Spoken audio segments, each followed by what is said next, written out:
Hello and welcome to the Helios blog. My name is Helios, here for another reaction video. Today, Jordan Peterson gives relationship advice. Let's get into it.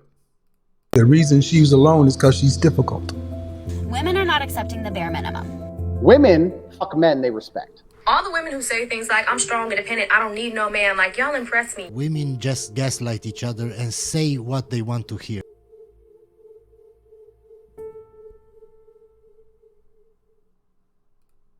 Very few people can function effectively without an intimate relationship. Well, my first response is, how often do you want to have sex? People hate that question, and so they avoid it. They say, well, you know, we don't really want to be that calculating about it. It's like, okay, right, whatever. Once a year. It's like, no, that's probably too little. Okay, 15 times a day. It's like, no, that's probably too much. Okay, so now we got some parameters here. Yeah, I don't know. I would much prefer 15 times per day versus versus once a year. Much prefer. But anyway. It's somewhere between once a year and 15 times a day. Let's see if we can narrow that in. And this does make people uncomfortable, right? They don't want to specify their needs and wants. I think they're embarrassed that they need anything. Like, Yeah, that's right. And a lot of people, they're afraid to inconvenience anyone, right? They're afraid to, they're afraid to ask for stuff because, again, guys, like men, especially in 2023, they get so little in relationships, right? They're given so little that because of that, they're afraid of losing the little that they get. And because they're afraid of losing the little that they get, they're afraid of asking for anything or talking about their boundaries, right? And it's very bad if you don't, right? it's that same exposure of nakedness. And then they're unwilling to share the information with their partner because it's revealing. And then they're afraid they're going to be rebuffed. And they're afraid they're going to get into a fight. They've got lots of reasons not to want to do it. And they don't want to have the difficult conversation up front. And so we might say, well, okay, let's be reasonable about this. It's going to be some number of times a week. You guys yeah, well, yeah, when you're married and stuff, like, possibly it's not going to be every day, but anyway. Ideally it would be. But, again, this is for you to decide. Here is my stance on,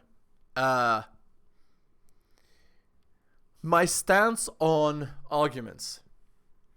You must have the argument when it comes up. Because if you're afraid to have the argument, she'll see you as weak. And if she sees you as weak, well then, she doesn't want to date or sleep with or have a relationship with a guy who's weak. So if you're unable to talk about what it is that you actually want, then you're not going to keep your relationship for very long. So get used to talking about things that you actually want. Okay, shill time. Hit the like, hit the subscribe, go to my Patreon and subscribe, patreon.com/theheliosblog. Drop me a donation like Hunter M, Adrian R, and Tom M. A link is in the description. Buy my books at bit.ly/heliosbooks. Type that in the top bar if you're on your computer. If you're on your phone, you just go to the description box, which is that little triangle looking thing under the video. Click on that, and there's a link, and it says buy my books, and you click on that. I tried to make it simple anyway. Okay, let's continue. have jobs, you have kids, you're busy. You're not going to have a hot date every night. You just don't have time for it. And so why don't we be reasonable about it? We could try, let's aim for something like twice a week. It's like, can you think? Or maybe we could start with once a week. Because once is a lot more than zero. It's a lot more than zero. And then they say something like, well, you know, we did all that dating when we were dating, and now we don't want to do that anymore. It's like, okay, so what are you saying here exactly? You're saying that you don't want any more romance, and you don't want any more hot sex, and you don't want to put any work into it, and it's just going to happen magically, even though it's clearly not happening.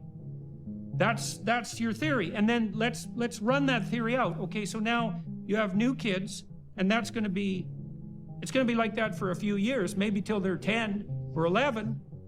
You're going to be occupied with your family. And so now you have a sexless marriage with no intimacy for a decade. So what does that look like in like 2032 when you're in divorce court? That's right, exactly. So you don't want to not have bedroom fun, and so you need to make that clear up front. I don't like the amount of bedroom fun we're having. It's not enough for me. This is not working for me. Something needs to change. You know, that sort of thing.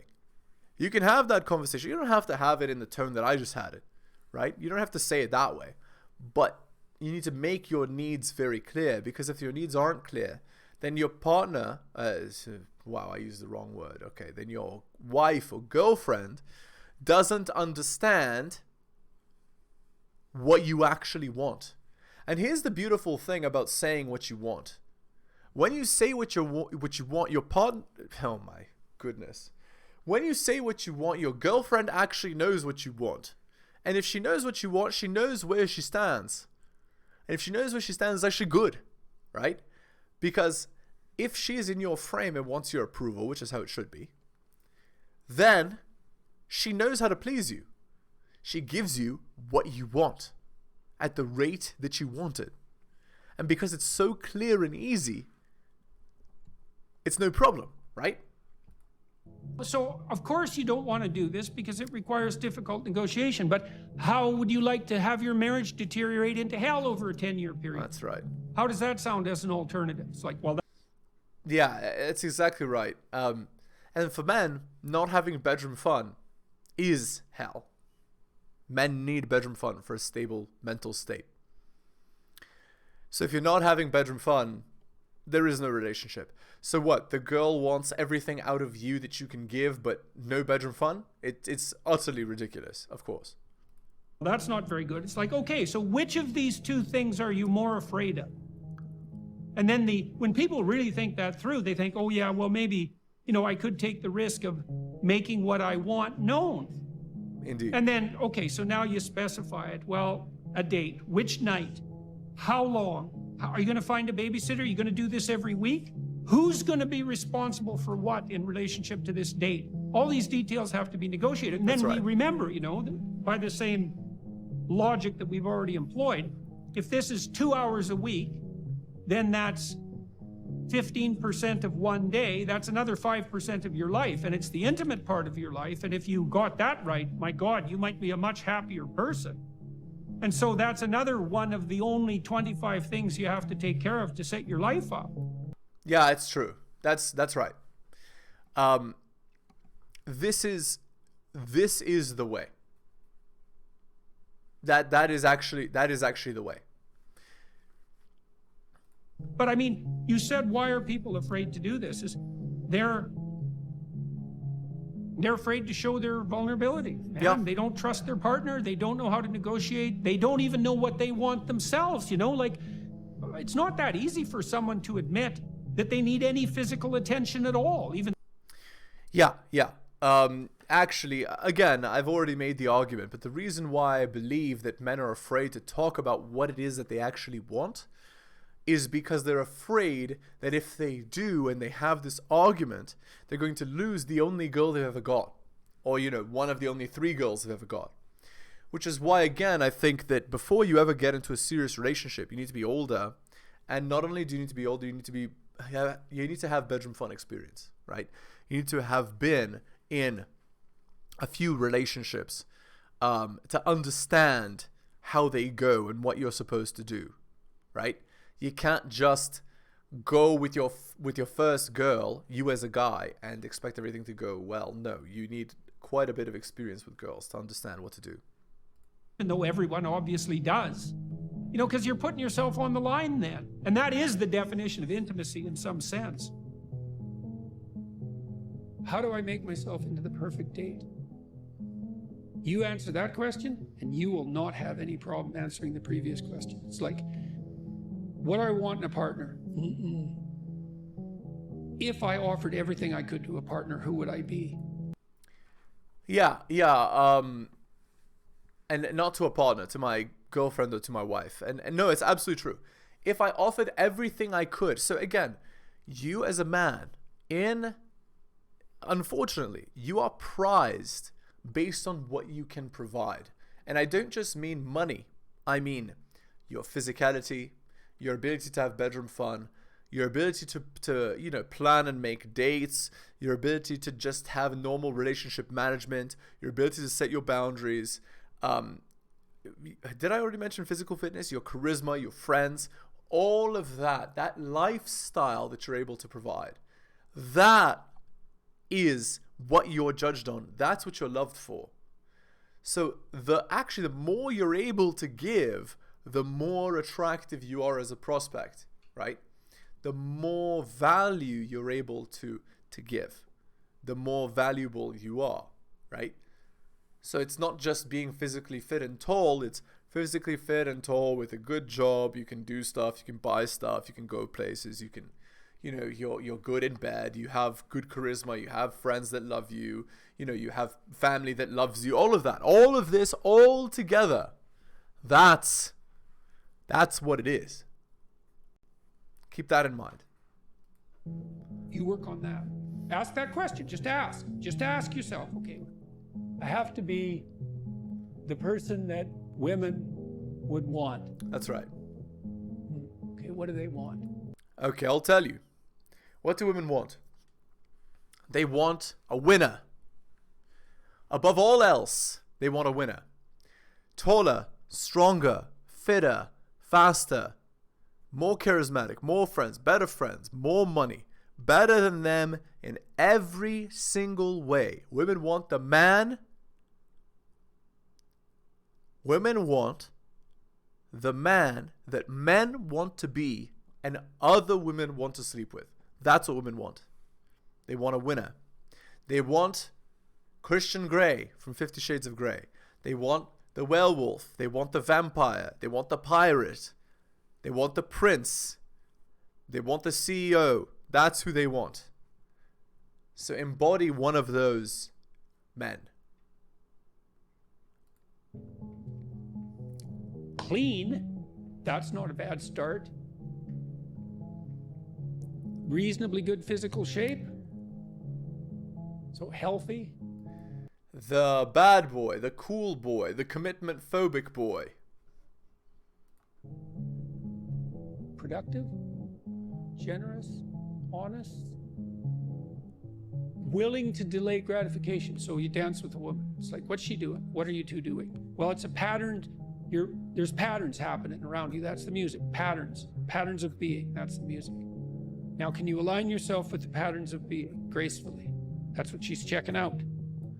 Again, Jordan, the qualities he named, generous, kind, la la la, these are not the qualities that attract women, right? These are the qualities that women want in Chad. So in that superior man that's better than her in every way, that other men want to be and other women want to be with, if that man is then kind, and if that man is then generous, yes, that's a plus, it's a bonus. But it's not the main thing. Most men don't even know the main thing. That's what it is. And then can you do that with her? And then can you do that in a playful and attentive manner and keep your bloody hands to yourself for at least a minute? And so, can you dance in a playful manner? It's like you can go through this in your imagination and you'll know. And then you think, well, how far am I from those things? And the answer is usually, man, it's a pretty horrible abyss separating you from that ideal. But the harder you work on offering other people what they need and want, the more people will line up to play with you. That's exactly right. Life is like that. The more value you provide, the more people want to be around you for that value. So value is, it could be as simple as you're good at telling jokes. Like, that's something. Or, you're physically fit, or you're fun to be around, or, you make nice parties, or you set up nice events, or whatever. There's a million different things. So it's the wrong question. It's like, how can I be the best partner possible? And then you think, well, if I do that, people will just take advantage of me. And that's the non-naive objection, right? Because the naive person thinks, well, I'll be good and everyone will treat me right. It's like, Nope. the cynic says, no, I'll be good and someone will take me out. And then you think, well, what do you do about that objection? And the answer is, well, you factor that in. And that's why you're supposed to be, what is it? As soft as a dove and as wise as a serpent. It's like, I know you're full of snakes. I know it. How do I find out if this is the person for me? By binding myself to them. Okay, you get to pick what happens when you come home, but you have to figure out what it is. So now this is the deal. You treat yourself properly. You imagine coming home and it goes the way you want and need it to go. Okay, what does that look like? You get to have it, but you have to know what it is. What does it look like? And you think, okay, I want to come home. I want to be happy about coming home. I come home. I open the door.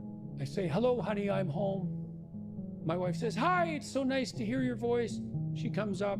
She says, hi, dear. She gives you a hug. She says, how was your day? And you say, well, we'll sit and talk about that. How was your day? Well, we'll sit and talk about that. Do you need something to eat? Probably. Let's go sit and talk about our day. That sounds pretty good. Okay, that sounds pretty good. Might not be perfect. Sounds a hell of a lot better than what we're doing now. So how about we go talk to your wife. Say, okay, this is what's happening when I come home. I would like it to be better. What would you like to have happen if you could have what you wanted? And so she sits down and she thinks, okay, if he comes home, what do I want to have happen? And then now you got two visions and you say, well, what would you like? And you listen and she says, what would you like? And you tell her, and then you think, okay, now how can we bring these visions together? So not only do we both get what we want, but because we've brought them together, we even get more than we want. So what Jordan is describing here, it's basically just a negotiation, right? But here's the thing. This presumes that women are logical like men, and they're really not. A girl is going to go based off her emotion in the moment and say what she wants in that moment, but as her emotions change, she'll want something different. And so it's kind of like a wild card. You as the man are the stable one that wants the same stable thing to happen, and she's the wild card that as her emotions change, she wants different things to happen. And so trying to predict what a girl wants and trying to make her always happy is impossible. It's a fool's errand.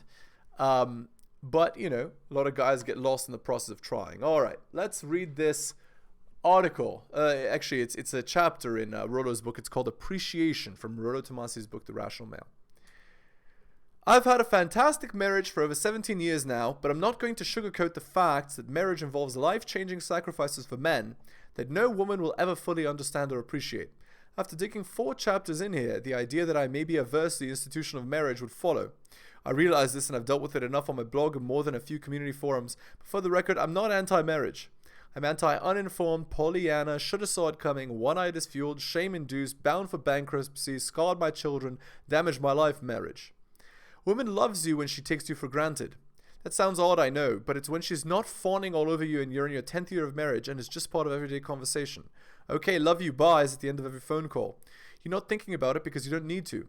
If you're asking the question, how do you know she loves you, you're not in it. It's only when the familiarity and regular comfort is removed that she can appreciate it. Once the commonness of love is established, women will only rarely express it overtly. In fact, the expression will be what's expected of you, so you have to look for it covertly. All the flowery crap you read in your Hallmark card on Valentine's Day or your anniversary was written by someone else. Though it's nice to have those gestures of appreciation occasionally, it's more important to see the forest for the trees. It's not individual acts of affection or appreciation so much as it is the whole of what you both do on a regular day-to-day basis. It's what you and she, it's when you and she are at about your 300th bowl of oatmeal together on a Saturday morning, and your kids are fighting for control of the TV remote while you're sitting across the breakfast table discussing which bills need to be paid first this month, and how bad the lawn needs mowing that defines love and marriage. Yes, precisely the things you'll never think about when you're massaging her or considering moving her up in your plate-spinning lineup. This is what marriage is. Not necessarily boring per se, though it certainly can be, but ordinary. It's normal, common, or becomes so. Think about how many people who've lived, married, and died on planet Earth who did exactly the same things as you. That's the real test of marriage that no one who hasn't experienced it can really relate to in a meaningful sense. The happy, Oprahized idea is that you have to keep it fresh. But even after a night of freshening it up, and the Walmart lingerie is in the clothes hamper, and you pick up the kids from spending the night at a sister's house the morning after, you go back to the day-to-day marriage you've always had. This is the crap no one tells you about when you're being sold on the marriage goal. The now what feeling that comes directly after you found the one you've been conditioned to think you're looking for, or did the right thing with and married because she suddenly rediscovered religion after you had marathon bedroom fun with her for 3 months straight and you wouldn't, Appreciation. I think what most men uniquely deceive themselves of is that they'll ultimately be appreciated for their sacrifices by women. Learn this now, you won't. You can't, because women fundamentally lack the capacity to fully realize, much less appreciate the sacrifices a man makes to facilitate her reality. Even the most enlightened, appreciative woman you know still operates in a feminine-centric reality. Men making the personal sacrifice necessary to honor, respect, and love her are commonplace. You're supposed to do those things. You sacrifice your ambitions and potential to provide her with a better life. You were supposed to. You resisted temptation and didn't cheat on your wife with the secretary. You were supposed to. Your responsibilities to maintaining a marriage, a home, your family are common. They're expected. They're only appreciated in their absence, in their lack, and in their failing. This is the totality of the feminine-centric reality. Men only exist to facilitate the feminine reality, and any man who disputes this is by definition not a man. It just is. Even the most self-serving maverick amongst men is still beholden to the feminine imperative, in that he's only defined as a rebel because he doesn't comply with the common practices of men in this female-defined reality. Ironically, it's just this maverick who's appreciated by feminine above those men who would comply, as a matter of course. The concept of appreciation dovetails into a lot of other aspects of intergender relations. For instance, assume for a moment that a 40-year-old man with the options to pursue younger women does the right thing and seeks out a relationship with a woman his own age. Would he be appreciated for essentially giving an aged woman a new lease on life? Would he be viewed as doing what is expected? Would a man who marries a single mother and helps with the parental investment be appreciated? Would it even factor into a woman's estimation of his character? Or would he simply be doing what's expected of him? The question of appreciation is a real quandary for the white knight. Relationships aren't work. Familiarity does in fact breed contempt, and mediocrity, and routine, and banality, and commonness, which is why so many marriages end up in the dumpster. Men and women give up on relationships. The relationships are work meme is a feminine social convention. How often do you hear men say these words? The convention is filtered into popular consciousness even amongst men now. For the long-term relationship men who subscribe to this, I'd also speculate many of them are in relationships where they're doing the work and women are giving them the grade. And of the single men who subscribe to this, each had to be conditioned to believe this in the case for long-term relationships by women. This is rooted in the mistaken belief that men's actions and sacrifices can ever be appreciated. What would be the best method to get a man to live up to the idealization a woman has as a perfect mate? Women love the fixer-upper. He'd be such a great guy if only he would blank. Or she'll say, I'm working on him. It's when the conditioning goes from I'm working on him to we're working on a relationship that he's now internalized her frame control. This is where the mythology of relationships as work is derived from. How often is it the woman who needs the work? And if it is her, the terminology of the relationship and the associations change. Work implies a man better conforming his identity to her ideal relationship to better fit the feminine-centric reality. What better way to initiate this than to psychologically condition him to want to embody her ideal even before he's ever met a woman or been involved in a relationship. All right, and let's finish this off with a Reddit article here, Reddit post. Okay, this was posted 16 hours ago on relationship advice.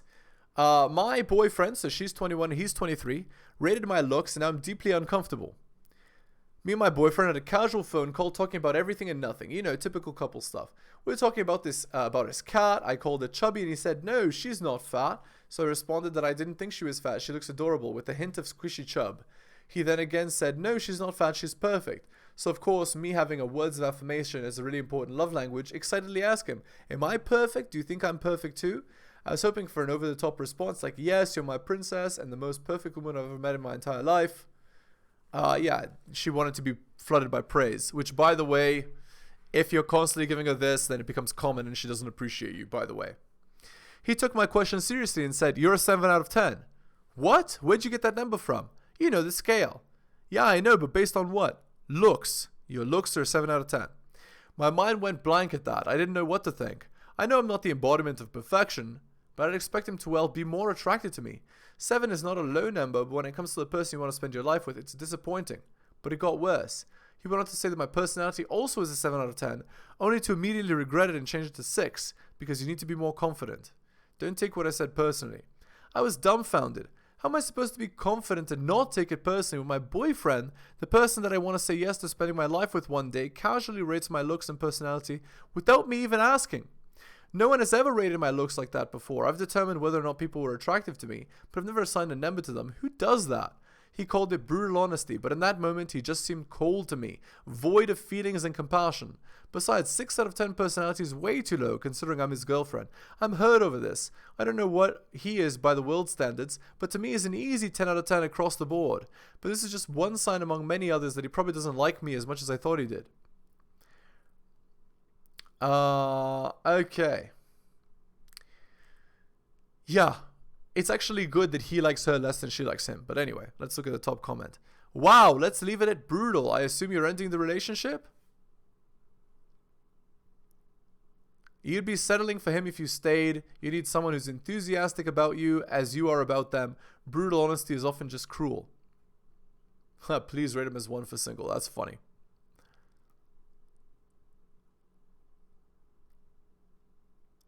Yeah, basically she wants him to be into her more than she's into him. When she finds out he's not, now she wants to break up because she sees him as a beta male anyway. So, alright, we're going to end the video there. Again, if you're new to the channel, liking the content, hit that sub, hit all for notifications. Go to my Patreon and subscribe. Patreon.com/theheliosblog.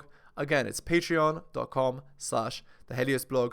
Drop me a donation like Hunter M, Adrian R, or Tom M. Shout outs to them. Link is in the description. And you can buy my books, The Strategist's Guide to Seduction and Quotes to Live By.